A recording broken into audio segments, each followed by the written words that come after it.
Guys, रुपी week होना सिर्फ currency का इशू नहीं है, इससे मिडिल क्लास और गरीब होते हैं।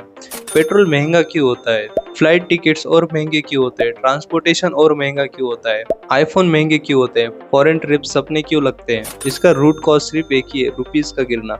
सबसे पहले ये समझते हैं कि डेप्रिसिएशन क्या होता है। अगर कल $1 खरीदने के लिए मुझे 70 रुपीज स्पेंड करने पड़ते थे और आज वही $1 खरीदने के लिए मुझे 95 रुपीज देने पड़ते हैं, तो अब मुझे सेम डॉलर खरीदने के लिए ज्यादा रुपीज स्पेंड करने पड़ते हैं। इसका मतलब सिंपल है, रुपी की परचेसिंग पावर कम हो गई। गाइस, इंडिया में सबसे बड़ा प्रॉब्लम क्या है? इंडिया बाहर से चीजें बहुत इंपोर्ट करता है और उसमें सबसे मेन चीज है ऑयल।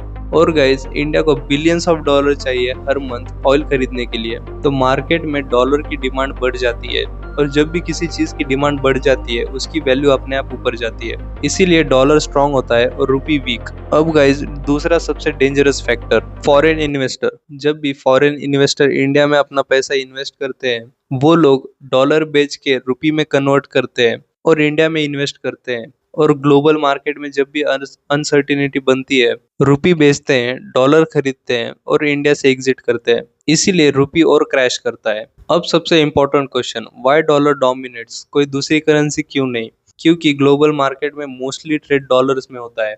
ऑयल खरीदना है डॉलर में, इंटरनेशनल ट्रेड करना है डॉलर में, ग्लोबल रिजर्व्स खरीदने मोस्टली डॉलर में होते हैं।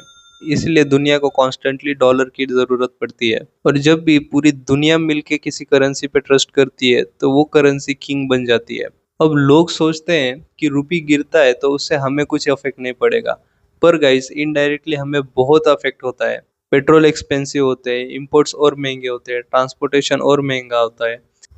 इन सब की वजह से इन्फ्लेशन बहुत तेजी से बढ़ती है। इवन बहुत सारे बिजनेसेस सफर करते हैं क्योंकि बाहर से इंपोर्ट होने वाले रॉ मटेरियल कंपनीज को महंगे दाम में खरीदने पड़ते हैं। इनडायरेक्टली ऑलमोस्ट एवरी इंडियन पे द प्राइस। और गाइज, रुपी वीक होना कोई इकोनॉमिक्स नहीं, बल्कि ये डेली लाइफ का हिडन टैक्स है। और जब तक इंडिया इंपोर्ट पे हेविली डिपेंड रहेगा, रुपीज की वैल्यू ऐसे ही गिरते रहेगी। रुपीज हमेशा ऐसे ही प्रेशर में रहेगा। फाइनेंस को स्कूल से बेटर लैंग्वेज में समझना है तो फॉलो करो। मी Mohan Prasad, signing off. Thank you.